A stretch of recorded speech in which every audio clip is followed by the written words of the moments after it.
안녕하세요. 김경래 선교사입니다. 영화 갱스터 초치는 2006년 아카데미 최우수 외국어 영화상을 받은 영화입니다.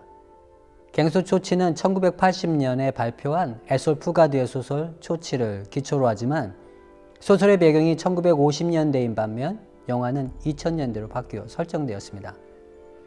감독인 게빈 우드는 영화를 최대한 과장되지 않고 진솔하게 그리고 현실적인 모습을 추구했다고 강조합니다.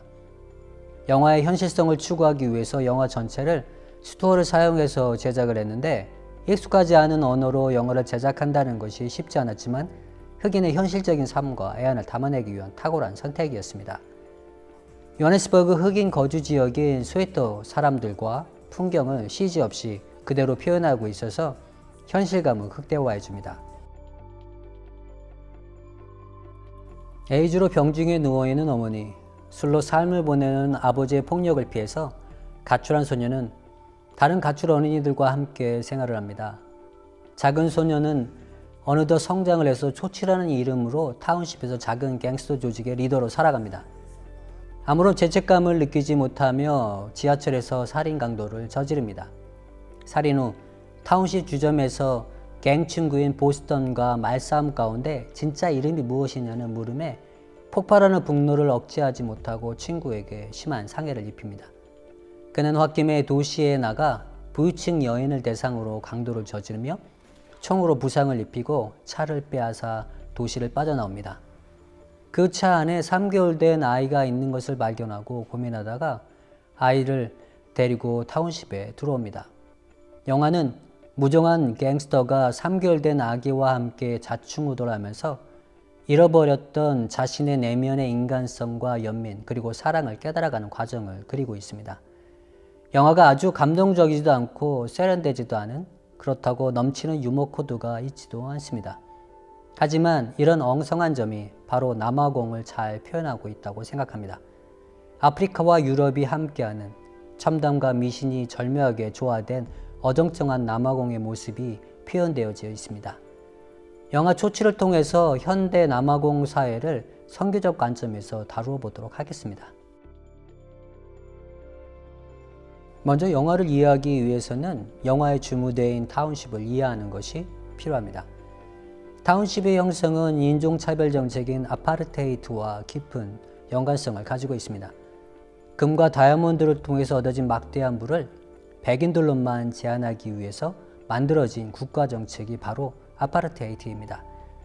DF 말란을 중심으로 시작된 국민당 정권은 흑인들만의 자치국을 만들어서 부유한 남아공을 만드는 데 최고의 공헌자였던 흑인들을 몰아냅니다.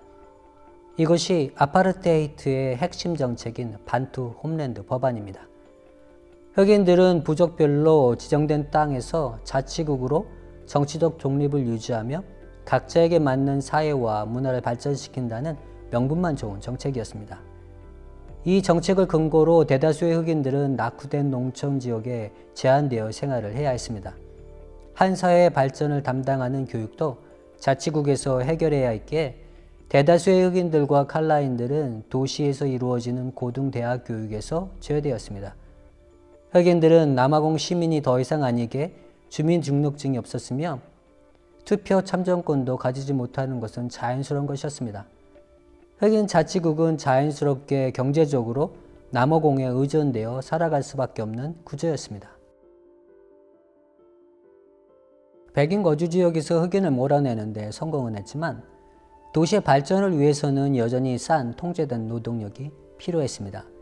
백인 정부는 통행증을 만들어 이동에 제한을 두고 타운십 법안을 통해서 도시에 꼭 필요한 인원만 거주할 수 있는 장소가 계획적으로 만들어졌습니다. 타운십 법안의 내용을 보면 지역은 세 지역으로 구분되어 있습니다.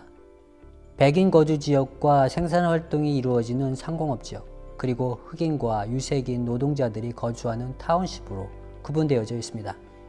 백인 거주 지역은 타운십과 최대한 거리를 멀리하도록 했으며 타운십과 상공업 지역 사이에는 반드시 강과 같은 자연지형을 끼도록 했습니다. 타운십에서 상공업 지역으로 들어오는 길은 대부분 기차를 이용하도록 했으며 도로는 강을 가로지르는 다리를 거치도록 했습니다. 이것은 자유로운 출입을 통제하기 위해서였습니다.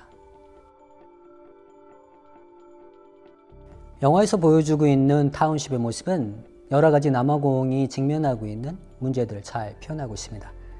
깨어진 가정, 마약, 폭력, 살인 등 다양한 모습을 담고 있습니다. 이런 모든 문제들은 다른 세계에서도 볼 수 있는 문제입니다. 하지만 남아공이 가지고 있는 특수성은 이런 문제의 주범이 국가에 있다는 것입니다. 대부분의 흑인들과 유색인들이 국가가 제정한 법의 폭력의 희생자가 되었습니다. 영화 초반에 기차에서 저지르는 살인은 초침무리의 감정 없는 살인으로 묘사하지만 원작 소설은 이 부분을 좀 더 자세히 다룹니다. 이 지하철 살인은 파괴되어 버린 남아공 가정을 잘 묘사하고 있습니다.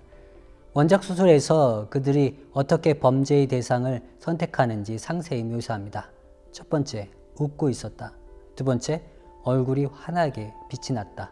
세 번째, 넥타이를 메고 있었기 때문입니다. 범죄의 대상이 되었던 남자는 1년 만에 고향을 찾았던 광산 노동자였습니다. 온 가족을 데려오지 못하는 가장은 1년에 한 번 가족을 방문합니다. 오랜만에 가족에게 돌아가는 기쁜 마음이 그를 웃게 만들었으며 얼굴이 환하게 빛나게 했습니다. 가족에게 잘 보이기 위해서 본인과 어울리지 않는 넥타이를 메고 있었습니다. 물론 1년에 한 번 가족에게 가는 길이니 그의 지갑이 두둑한 것은 당연했습니다. 이런 삶의 구조는 가정 파괴를 극대화합니다.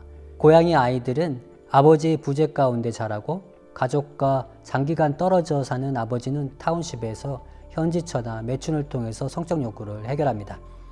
올바른 아버지상은 고향에도 타운십에도 존재하지 않습니다.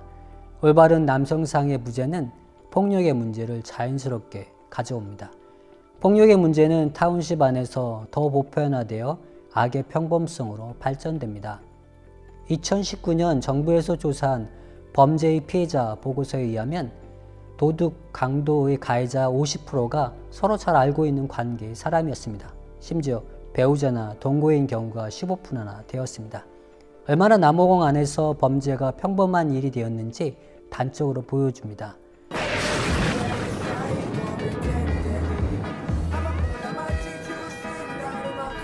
디센시 조지. 디센시. 보스턴은 영어의 디선시가 무슨 뜻인지 알고 있는지 묻습니다. 디선시는 품위, 예의 바름, 고상함을 의미하는 단어입니다. 타운십에서 살아가는 그들은 인간으로서의 품위, 고상함이 상실된 상태가 되었음을 꼬집어 이야기합니다. 영화는 현재 남아공 타운십의 모습이 인간성이 파괴된 상태라고 진단합니다. 국가폭력 아래서 파괴된 인가정은 자연스럽게 인간성 파괴를 가져옵니다. 원작 소설에서는 초치라는 이름이 어떻게 얻게 되었는지 소개합니다. 초치의 원래 이름은 데이빗입니다. 어린 데이빗이 가게에서 물건을 훔치기 위해서 서성거릴 때 가게 주인이 데이빗을 쫓으며 초치라고 소리쳤습니다. 초치는 불량배란 뜻입니다. 그 후 그는 데이빗이라는 이름을 버리고 초치로 살아가게 됩니다. 한 어린 인격체는 본인의 의지와 관계없이 사회에 의해서 암적인 존재로 불려진 것입니다. 영화는 두 단계의 해결책을 제시합니다. 첫 단계는 본래의 자신의 모습을 찾는 것입니다. تدخل بمهلول ما بيجي لها بيجي لها كمان لما تلاقوا بيجي ما 데이비드. 초치는 나약한 아기와 자신을 동일시합니다. 미리암이 아기에게 인격적 접촉을 시도할 때 초치는 자신의 이름을 아이에게 붙여줍니다. 인격적 관계를 통해서 사랑이 흘러갈 때 데이빗을 삼켜버렸던 초치는 설 자리가 없습니다. 인격적 관계가 필요했던 데이빗만 남았습니다. 두 번째 단계는 진정한 필요가 무엇인지 깨닫는 것입니다.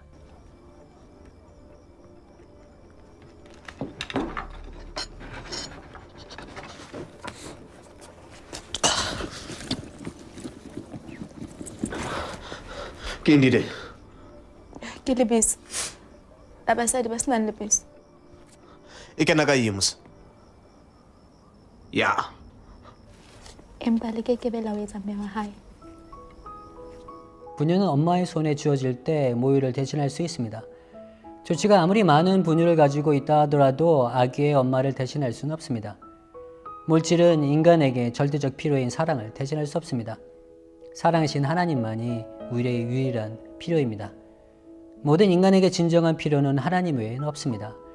우리가 다른 것으로 그것을 대신하려고 할 때 성경은 그것을 우상이라고 하며 그 우상이 우리의 필요를 대신할 때 인간성은 상실됩니다. 선교적 관점에서 조치는 남아공 타운십과 그에 따르는 폭력의 일반화를 이해할 수 있는 좋은 영화입니다. 가정의 파괴와 인간성의 상실의 아픔을 해결할 수 있는 것은 사랑이 담긴 인격적 관계라 조언합니다. 회복은 하나님과의 관계의 회복에서 시작됩니다. 선교적 사명을 가지고 살아가는 우리가 삶의 현장에서 회복을 꿈꾸며 인격적 관계를 시도할 때 세상은 예수님을 통해서 진정한 자신을 만날 것입니다. 세상은 예수님만이 자신의 진정한 필요임을 보게 될 것입니다. 그리스도인은 예수님만이 삶의 소스이고 예수님만이 흘러가는 사람입니다.